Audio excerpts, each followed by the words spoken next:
Os Jogos Olímpicos são os maiores e mais prestigiosos eventos esportivos do planeta.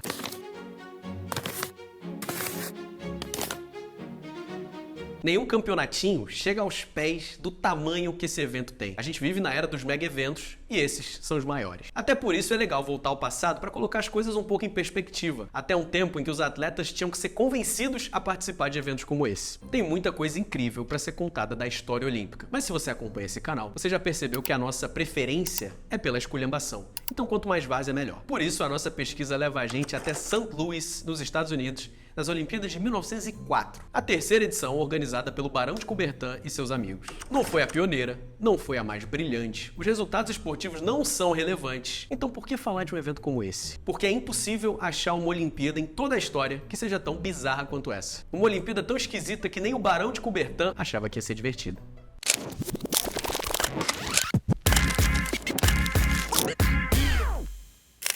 Em 1904, o planeta Terra era outro. A República tinha sido proclamada outro dia e o nosso presidente era um paulistano chamado Rodrigues Alves. Nos jornais brasileiros da época, você até encontra menções a um negócio chamado Jogos Olímpicos, mas eles significavam outra coisa. Quando o pessoal falava de Jogos Olímpicos, eles estavam falando de um espetáculo corporal de apresentações, uma coisa meio teatro, encontra Cirque du Soleil 100 anos atrás. Você tinha trupes de Jogos Olímpicos que faziam excursões e se apresentavam. Não tinha nada a ver com competições entre atletas. Até porque as primeiras Olimpíadas, no sentido que a gente conhece hoje, Jogos Olímpicos, evento de abertura, os maiores atletas do mundo e a Rússia banida por doping, não tinha o prestígio que tem hoje. A primeira Olimpíada moderna tinha sido realizada em 1896 em Atenas, o berço dos Jogos da Antiguidade, que foram a inspiração para o Barão de Coubertin criar esse rolê todo que ele criou. Em 1904, depois de uma primeira edição bem sucedida em Atenas e uma bem mais ou menos em Paris, os Jogos foram parar em St. Louis, nos Estados Unidos.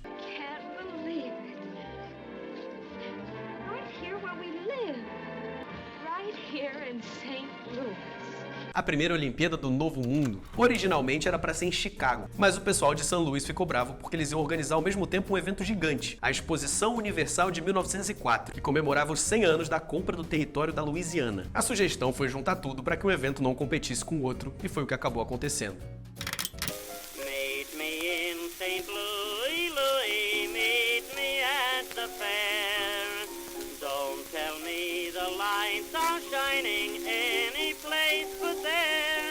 O problema é que St. Louis não era uma cidade bem adaptada para receber um evento teoricamente mundial. Se você olhar com atenção, você vai ver que St. Louis fica no Missouri, no coração do meio oeste americano, e era parte do antigo território da Louisiana, que pertencia à França na época da colônia. Esse pedaço aí de terra gigantesco foi vendido aos Estados Unidos, o que significou um marco na ocupação do Oeste. Era isso que a feira estava comemorando 100 anos depois. Essa posição central da cidade no território americano é uma vantagem estratégica até hoje para o transporte de cargas. Mas para viajantes do mundo todo em 1904, era um problema de logística gigante que impediu vários atletas de participarem. Era um mundo pré-globalização e feiras como essa mundiais serviam para que os países se encontrassem e se mostrassem uns para os outros. Na de 1904, o mundo pôde ver novidades gastronômicas dos Estados Unidos, como hambúrguer, cachorro-quente e algodão doce.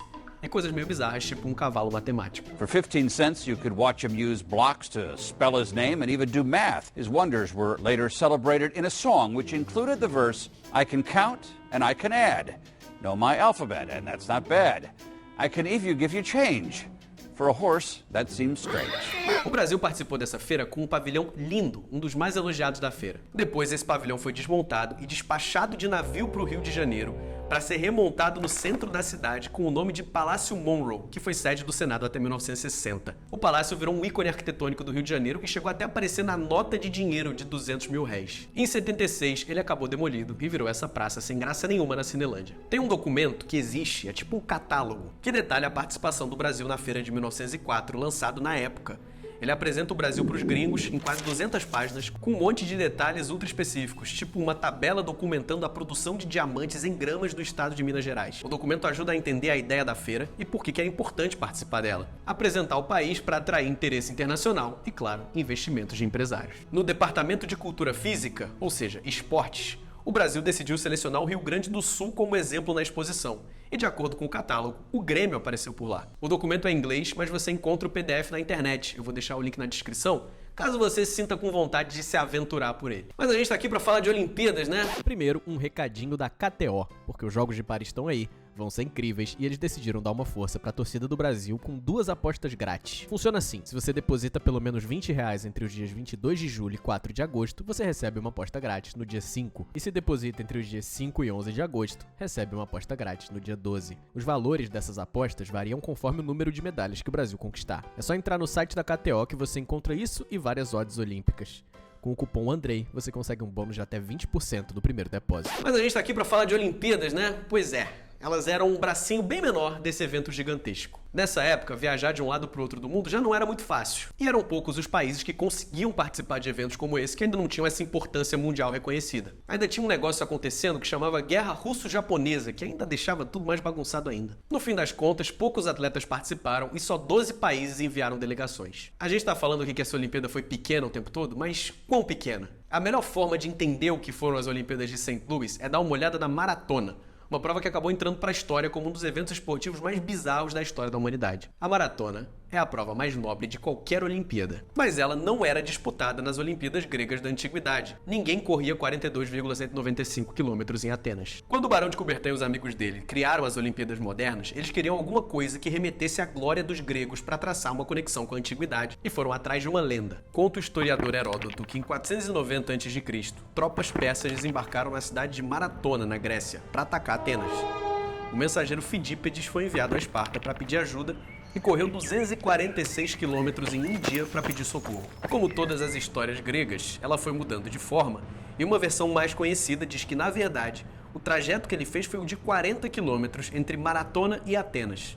E a corrida foi no final da guerra, só para informar os atenienses que os gregos tinham vencido. Por isso, a maratona de hoje tem pouco mais de 40 quilômetros. A maratona das Olimpíadas de 1904 aconteceu no dia 30 de agosto. 32 atletas de 7 países se reuniram um dos dias mais quentes do ano para correr uma das provas mais bizarras da história do esporte mundial. Era esse circuito aí, 5 voltas em torno do estádio, depois fé. A delegação americana era mais sem graça e continha vários ex-campeões da maratona de Boston. A Grécia enviou 10 competidores. Lental e Jean Machiani representaram a África do Sul. Eles eram membros da tribo Tsuana e estavam na feira de St. Louis para participar de uma apresentação que reencenava a Guerra dos Boeres. Terminaram em 9º e 12º, respectivamente. Os relatos contam que se o Lental não tivesse sido perseguido por um cachorro durante 1 milha, talvez ele pudesse ter saído melhor. Cuba, que estava independente há 2 anos, enviou essa figura aí. Félix Carbajal, um ex-carteiro de 1,55 m, tinha o sonho de correr a maratona. Ele fazia demonstrações de corrida para angariar fundos para a viagem e acabou conseguindo. Chegando em Nova Orleans, ele apostou a grana da viagem num jogo de dados, perdeu tudo e teve que mochilar até conseguir chegar em St. Louis. No dia da prova, o Carbajal percebeu que talvez o seu traje não fosse o mais adequado para uma prova daquelas naquele clima. E aí nasceu o espírito olímpico. O atleta americano Martin Sheridan arrumou uma tesoura e cortou a roupa dele para ajudar a refrescar. O bizarro é que ele, apesar de tudo isso, foi um dos melhores da prova. Um oficial escreveu depois: dos 4 primeiros a terminar, Carbajal era o melhor fisicamente. Onde quer que tivesse uma multidão parada para ver os atletas passarem, ele parava para conversar num inglês meio quebrado e deve ter perdido uns 60 minutos só nisso. Em uma ocasião, ele parou no meu carro, onde tinha um grupo comendo pêssegos, e pediu um. Sendo negado, ele roubou 2 e comeu enquanto corria. Mais tarde, ainda com fome, ele parou para comer 2 maçãs. Só que uma estava estragada, ele passou mal e teve um desarranjo intestinal. Para se recuperar, ele deitou e cochilou no meio da prova, acordou depois, continuou correndo e terminou na 4ª posição. O clima quente e o circuito terrível da maratona de St. Louis estava cobrando muito caro na saúde dos atletas, que tinham que lidar com o fato de que nuvens de terra e poeira subiam enquanto eles corriam. Além disso, os carros dos oficiais que acompanhavam os atletas soltavam fumaça e os relatos são terríveis. O atleta americano John Lorden vomitou logo depois de deixar a pista inicial e teve que desistir. Após 15 km de prova, o americano Fred Lohr sentiu câimbras e teve que pedir para sair. Ele pediu refúgio e subiu em um dos carros para descansar. O Sam Mellor, que liderava a prova, também sentiu câimbras e largou. O William Garcia colapsou de calor e foi levado a um hospital. Lá eles diagnosticaram uma hemorragia no estômago que poderia ter acabado com a vida dele se ele continuasse correndo. No meio disso tudo, o metalúrgico americano Thomas Hicks estava completamente derrotado, mas continuava na disputa. Nessa época, os seus atletas podiam ser acompanhados e até ajudados por uma equipe que andava junto, e ele foi muito. Depois de muito esforço coletivo, ele liderava a prova, mas muito desidratado. Aí primeiro molharam a testa dele com uma esponja. A 11 km do fim, ele estava exausto e a equipe decidiu dar uma ajuda, estimulando ele com conhaque, claras de ovos e 1 mg de estricnina, um veneno que a gente sabe que é fatal. 4 km depois, ele pediu para deitar e descansar, mas foi incentivado a continuar, só porque se ele insistisse, ele acabaria vencendo. A grande reviravolta dessa prova aconteceu quando o Hicks, já meio zumbi, alucinando, olhou para frente e viu o Fred Lors, que tinha desistido, correndo na frente dele, bem tranquilo e altivo. O Lors, que tinha subido no carro e aproveitado a carona por 16 km, simplesmente desceu e decidiu correr até a linha de chegada, como se nada tivesse acontecido. Declarado campeão, ele tirou uma foto com Alice Roosevelt, filha do presidente Theodore Roosevelt, e estava prestes a ser coroado com a medalha de ouro, quando avisaram que ele tinha percorrido metade da prova de carro. Pela malandragem, obviamente, ele não foi declarado campeão e acabou banido do esporte por um ano. Aí, em 1905, ele se redimiu, ganhando a Maratona de Boston. Mas se o vencedor não venceu, quem venceu? A essa altura, o zumbi Thomas Hicks não estava nem mais funcionando como um ser humano. Exausto, desidratado, envenenado e com a pele cinza, ele recebeu mais um shot, por que não, do coquetel de conhaque, clara de ovo e estricnina e segue o baile. Hicks estava correndo mecanicamente como uma peça de maquinário. Seus olhos estavam mortos, a cor do seu corpo e pele tinha ido embora. Seus braços pareciam pesos bem amarrados, ele mal levantava suas pernas. O cérebro estava quase normal, mas havia um pouco de alucinação. E sua mente só pensava em comida, e ele tocou no assunto várias vezes no fim da prova. Thomas Hicks chegou na arena final rastejando e foi recebido por um pandemônio nas arquibancadas. O resultado final ficou assim: Thomas Hicks campeão, Albert Corey prata e Arthur Newton bronze, todos americanos. Em quarto, o cubano Carvajal. 14 atletas completaram a Maratona da Morte. O oficial Dr. Gulick proclamou: Hicks venceu a corrida de forma clara e honesta, e foi o melhor corredor.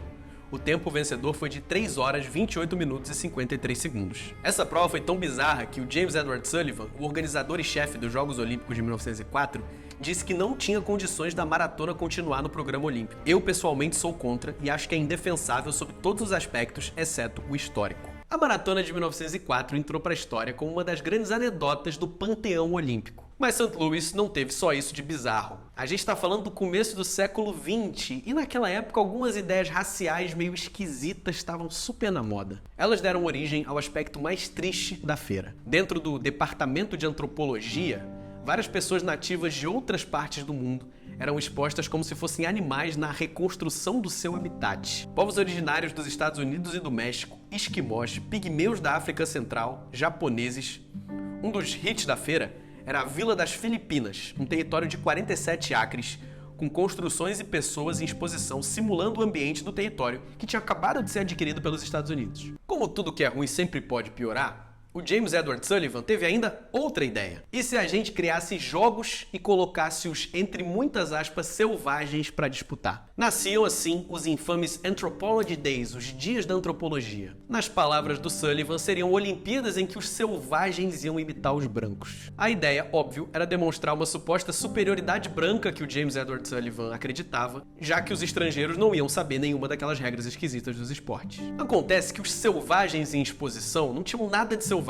Eles eram profissionais, tinham agentes e estavam recebendo dinheiro para estar ali. E estavam achando aquelas Olimpíadas um negócio muito ridículo. As disputas foram organizadas tão na pressa e entre pessoas que não falavam a mesma língua, a um nível que não souberam explicar as regras para ninguém. Na prova de corrida, por exemplo, muitas pessoas nem entenderam qual era a linha de chegada e paravam antes ou corriam para trás. Outro grande personagem dessa Olimpíada que é sempre lembrado é o germano-americano George Iser. Ele ganhou 6 medalhas na ginástica, sendo 3 de ouro, tudo isso com uma prótese de madeira no lugar da perna esquerda, que ele tinha perdido num acidente de trem. Até 2008, ele era o único atleta da história olímpica a participar das Olimpíadas usando uma prótese na perna. Os Estados Unidos, claro, foram os grandes vencedores do quadro de medalhas, já que só tinha atleta americano participando praticamente. Foram 244 medalhas americanas contra 12 da Alemanha, a segunda colocada. Apesar dos escritores e jornais americanos dizerem que as Olimpíadas de St. Louis foram um grande sucesso, o Barão de Coubertin, o dono das Olimpíadas, não gostou da mudança de cidade, não quis participar, não viajou e nem quis saber do que estava acontecendo. Ele detestava a cidade de St. Louis, não gostou de ter saído de Chicago e reclamou muito dos jogos dele terem sido só um apêndice da grande feira da compra da Louisiana. Foi uma Olimpíada esquisitíssima, mas tudo bem, porque o futuro reservava coisas gigantescas para o movimento olímpico que ele estava começando a criar.